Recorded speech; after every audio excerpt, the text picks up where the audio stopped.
mais, né? E tem uma coisa, até essa semana eu conversei na live assim, e eu acho que 2018, o que me ajudou muito, assim, foi ouvir a minha consciência, sabe? Porque eu acho que todo mundo, às vezes a pessoa fala assim, pô, às vezes uma pergunta assim, Gaules, Gaules, meu amigo terminou com a namorada dele e eu tô gostando dela e ela tá gostando de mim, o que eu devo fazer? E eu viro e falo assim, cara, você já sabe o que você deve fazer. Tá pedindo autorização, né? Ele tá pedindo autorização pra fazer o que ele já... A sua consciência já sabe o que é pra você fazer. E a gente tem algo dentro de nós, uma voz, que ela fala o que você precisa fazer. E você vai, eu acho que, se desconectando ou se conectando com ela ao longo do tempo. Durante muito tempo da minha vida eu me desconectei e foram os piores momentos da minha vida. E no pior momento da minha vida eu falei assim, eu só posso tentar me conectar com essa voz. Que é a voz da consciência. Você vai da fazer, intuição, da consciência. que é você virar e falar assim, cara, eu vou fazer algo. Eu vou fazer o algo certo. Eu vou fazer algo bom. Ah, mas por quê? Porque é o que eu tenho que ser feito. Sim. E eu acho que quando você aprende a lidar com isso, que é o você acordar. É da hora que você acorda, e aí de repente vira e fala assim, sai dessa cama. E de repente você fala assim, quer saber? Eu não vou escutar essa voz falando pra eu sair dessa cama e tomar meu banho e fazer minhas coisas. Se eu posso ficar ali, eu vou ficar ali e vou dormir mais meia hora. E aí você levanta, depois de meia hora, vai na cozinha e você tem a voz da consciência falando, come uma fruta, bebe uma água. E você vai pegar uma pizza de ontem e comer com a voz da consciência. Você tá cagando pra essa voz que tá o tempo todo tentando te ajudar. Então eu falo assim, cara, não é possível que as pessoas não percebem que tem dentro de você, são escolhas. É o certo e o errado o tempo todo. É livre-arbítrio, né? Mas esse livre-arbítrio, eu acho que você vai se desacostumando, ou na verdade se acostumando a ignorar ele, ou a negar ele, sabe? Você já negou ele tantas vezes da sua vida, que é a decisão, eu vou trair a minha esposa, eu vou roubar, eu vou fazer alguma coisa de errado, ou não, eu vou respeitar essa voz, porque a sua vida ela tá dando errada por alguma coisa. E se você parar para pensar, eu tenho certeza que você não tá respeitando essa voz, que é uma voz que todo mundo tem. A não ser que seja uma pessoa que tem alguns casos que justamente, os casos mais graves, que não tem essa conexão da realidade de ter essa consciência. Tem pessoas que não têm essa consciência. Mas a maioria das pessoas tem. Então eu falo assim, cara, é algo, parece bobo, parece simples, mas testa. Porque quando eu comecei a testar e falar, às vezes ela fala assim, mas por que você está fazendo isso? Eu falo, porque é o certo.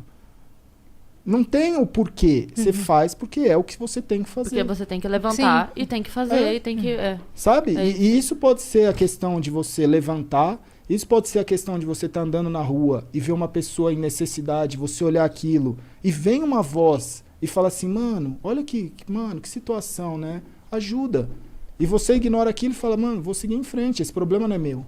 Mas a voz em algum momento passou ali. Ela tá ali. Sabe? E são todas as situações do dia a dia que você tem a opção de escutar. E eu acho que quanto mais você está conectado com isso, mais coisas boas acontecem. Com certeza. Sim. Né? E para vocês que trabalham com entretenimento é ainda mais difícil, né? Porque vocês têm que estar fazendo o stream para cima, ajudando as outras pessoas, levando diversão e às vezes vocês não estão bem. E tá esgotado, né? Esgotado. Por dentro. O tratamento com neurociência tem ajudado vocês nesse quesito? Ela ainda não sentiu tanto, porque foi algo recente. Eu até perguntei para ela hoje. Mas para mim, assim, eu acho que mudou muita coisa, porque tem essa parte do cérebro que a neurociência ela estuda, ela mapeia o seu cérebro e às vezes tem coisas que não é só coisas que aconteceram na sua vida e, por exemplo, depressão. Às vezes não é só algo que aconteceu na sua vida que te levou à depressão. Às vezes você tem também uma predisposição por causa da genética de ter zonas do seu cérebro, por exemplo, do seu cérebro, falando de uma forma leiga, porque eu também, né, super leigo. Mas, por exemplo, no meu caso e no caso dela, a gente já tinha áreas do cérebro que tinha uma predisposição a desenvolver a depressão. Com a neurociência, você consegue, através de protocolos, você eliminar essas áreas e ter um ganho de vida melhor. Né? Seja, por exemplo, antes de fazer a primeira vez, eu sentia às vezes muita dificuldade de fazer lives muito longas. Hoje, eu sei que tem a questão de eu ter mais prática, Mas depois que eu comecei a fazer esses protocolos com uma certa, né, regularidade, pelo menos uma vez por ano, eu percebo que minha qualidade de vida melhorou bastante em relação a encarar essa rotina. Né? Então, às vezes são ganhos sutis, às vezes são ganhos que você vai perceber ao longo do tempo. Então, é esse mapeamento, faz um mapeamento cerebral e vê através de protocolos o que você pode melhorar. O TCC é o que o nosso, né, o Braulino, que é a pessoa que estava cuidando dessa parte de neurociência, falou: o TCC é uma forma de você, sem a tecnologia de um computador, também reprogramar o cérebro. Então você pode fazer isso das mais diversas formas, né? Tem a forma mais tradicional, tem uma forma mais tecnológica, tem uma forma que você vai sentir um ganho de um jeito, outro do outro. Então é muito caro? Da forma tecnológica? Cara, eu não sei, porque foi um negócio que é muito doido, né? Porque quando você não tem, ninguém te ajuda, né? Muitas vezes, assim. Sim. E quando você tem, às vezes vem pessoas que oferecem o tratamento. Sim. Então, a gente nunca precisou pagar nada. Mas eu acredito que dentro da neurociência, o próprio Braulino ele faz vários trabalhos voluntários também com outras pessoas, porque também, eu acho que toda a área médica, principalmente as mais avançadas, às vezes elas precisam ter desenvolver práticas. Sim. E às vezes você faz isso de forma experimental, né? Então, tem vários trabalhos que são feitos, por exemplo, pessoa que tem Parkinson, pessoa que tem algum tipo de dificuldade motora e consegue fazer através de eletroestimulação, da neurociência, tem um ganho de vida. Musicoterapia também, né? Que a Gretchen estava falando exatamente isso. Então, isso é bem legal. É um negócio que ele explicou que já vem há muito tempo, que é uma, né, são ciências que o homem já estuda há muito tempo, mas que hoje em dia tem ganhado uma notoriedade e tem um espaço. O que a gente está tentando desenvolver junto é justamente protocolos que melhorem a qualidade de vida do gamer. Porque o que ele falou, cara, você é da primeira geração de atleta profissional de esporte eletrônico. E eu queria entender na sua cabeça o que ficar mais de 2 décadas jogando profissionalmente horas e horas no computador pode ter feito. E é louco, porque a gente chegou, mapeou, ele falou: cara, sua concentração, eu já fiz mapeamento cerebral de pessoas monges, e você tem uma concentração próxima. É o foco, né? O foco. Você tem você desenvolveu áreas do seu cérebro que as pessoas da sua idade e as pessoas a maioria das pessoas que não tem tanto utiliza tanto o computador não conseguiram desenvolver. Meu Deus. Então você consegue mapear isso e você consegue desenvolver protocolo para que os jovens que também vão passar por isso tenham mais qualidade. Sim. É insano. Que muito louco, legal. Cara. É todo muito legal. Então, o princípio básico é que a gente quer tentar dar mais qualidade de vida para quem vai fazer isso, né? Porque quando você está falando de atletas de esporte convencional, você tem vários treinamentos específicos para aqueles atletas. O atleta de esporte eletrônico, a gente ainda está caminhando muito, desenvolvendo isso, né?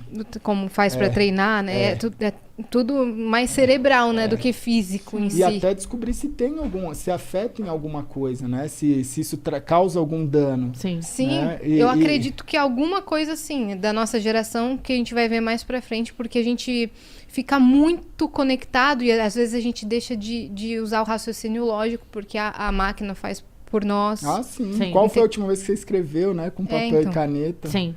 A gente deixa de usar a memória porque tá tudo ali, entendeu? O marido da Gretchen que tava falando isso, o Esdras, que mais pra frente a gente vai ter problema de memória mais cedo, não precisa nem chegar na terceira idade, sabe? Por conta das máquinas, que a gente tá muito apegado e deixa de treinar mesmo nossa a minha memória. psicóloga falou isso, por isso que ela me pediu um caderno e me pediu um estojo. Ela falou assim, toda TCC você vai escrever, toda. Você e toda mesmo. aula eu pego e escrevo com a minha letra, porque ela fala que o cérebro, ele associa como algo importante. Tipo, tá impactando ele, lê aquela frase no papel, o cérebro fala, opa, peraí, é mais importante. Então tem esse impacto, né? Você escrever do que você digitar. Sim, Tem muita totalmente gente que só isso. consegue entender e decorar escrevendo. Sim, né? eu Criação sou assim. de piada, pra mim, só funciona com papel e caneta. Só. Não, eu posso depois passar, tem que mandar o roteiro e tal, mas a criação é bloquinho, caderninho. E eu acho que é uma das tem- últimas gerações, porque hoje em dia, né, nos colégios já tem tablet, as provas às vezes é tudo online já, Sim. né? O médico, antes eu falava, cara, uma das únicas pessoas que precisam escrever ainda é o médico para passar receita. Hoje eles Nem te mandam um isso. SMS que você dá um QR Code na farmácia, ele te traz o medicamento. Que louco isso, né, cara? São coisas que vão Você acontecendo. pegou a receita da minha mãe hoje? Peguei. Farpas! Cobranças!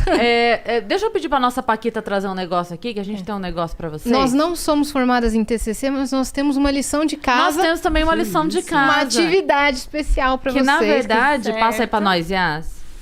O Olha, que acontece? A gente preparou um presente do Dia dos Namorados, Olha aí. mas pra vocês darem um pro outro. Tá, Certo. Então aqui tem um pra cada um, mas esse é dela, tá. esse é dele.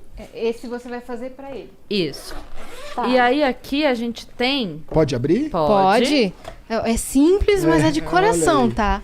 E aí aqui vocês podem escrever, assinar, desenhar o que vocês quiserem um pro outro. Tem várias canetas aqui de todas as cores. Ela fixa. Ela fixa. Só a hora que passar não bota a mão assim, mas ela vai secando.